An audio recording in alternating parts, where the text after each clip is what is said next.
ನಮಸ್ಕಾರ ಸ್ನೇಹಿತರೆ. ನೀವು ಏಪ್ರಿಲ್ 1ರ ನಂತರ ಪೆಟ್ರೋಲ್ ಬಂಕ್ಗೆ ಹೋದಾಗ ದೊಡ್ಡ ಬದಲಾವಣೆಯನ್ನು ನೋಡ್ತೀರಾ.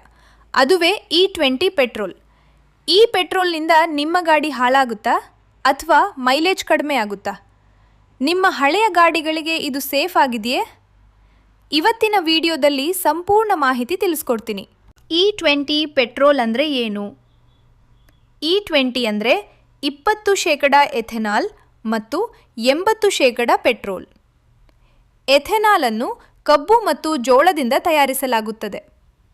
ಭಾರತವು ವಿದೇಶದಿಂದ ಪೆಟ್ರೋಲ್ ಆಮದು ಮಾಡಿಕೊಳ್ಳುವುದನ್ನು ಕಡಿಮೆ ಮಾಡಲು ಮತ್ತು ಪರಿಸರ ಮಾಲಿನ್ಯ ತಡೆಗಟ್ಟಲು ಈ ಕ್ರಮ ಕೈಗೊಂಡಿದೆ. ಹೊಸ ಗಾಡಿಗಳು.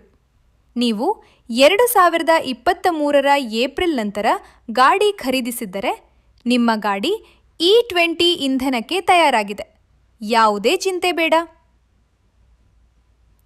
ಹಳೆಯ ಗಾಡಿಗಳು. ಹಳೆಯ ಇಂಜಿನ್ಗಳು ಪ್ಯೂರ್ ಪೆಟ್ರೋಲ್ಗೆ ಡಿಸೈನ್ ಆಗಿರುತ್ತವೆ. ಈ 20% ಎಥೆನಾಲ್ ಮಿಶ್ರಣದಿಂದ ಇಂಜಿನ್ನ ರಬ್ಬರ್ ಪಾರ್ಟ್ಗಳು ಮತ್ತು ಪೈಪ್ಗಳು ಬೇಗನೆ ಹಾಳಾಗುವ ಸಾಧ್ಯತೆ ಇರುತ್ತದೆ. ಎಥೆನಾಲ್ನಲ್ಲಿ ಎನರ್ಜಿ ಡೆನ್ಸಿಟಿ ಸ್ವಲ್ಪ ಕಡಿಮೆ ಇರುತ್ತದೆ. ಆದ್ದರಿಂದ ನಿಮ್ಮ ಗಾಡಿಯ ಮೈಲೇಜ್ ಸುಮಾರು 3%ರಿಂದ 5%ರಷ್ಟು ಕಡಿಮೆ ಆಗಬಹುದು.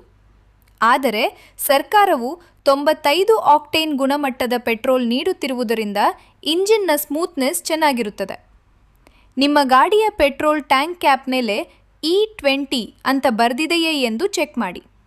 ಹಳೆಯ ಗಾಡಿಯಾಗಿದ್ದರೆ ಪೆಟ್ರೋಲ್ ಪೈಪ್ಗಳನ್ನು ಆಗಾಗ ಚೆಕ್ ಮಾಡಿಸಿ. ಪೆಟ್ರೋಲ್ ಟ್ಯಾಂಕ್ನಲ್ಲಿ ನೀರು ಹೋಗದಂತೆ ಜಾಗೃತೆ ವಹಿಸಿ, ಯಾಕಂದರೆ ಎಥೆನಾಲ್ ನೀರಿನ ಜೊತೆ ಬೇಗನೆ ಬೆರೆಯುತ್ತದೆ.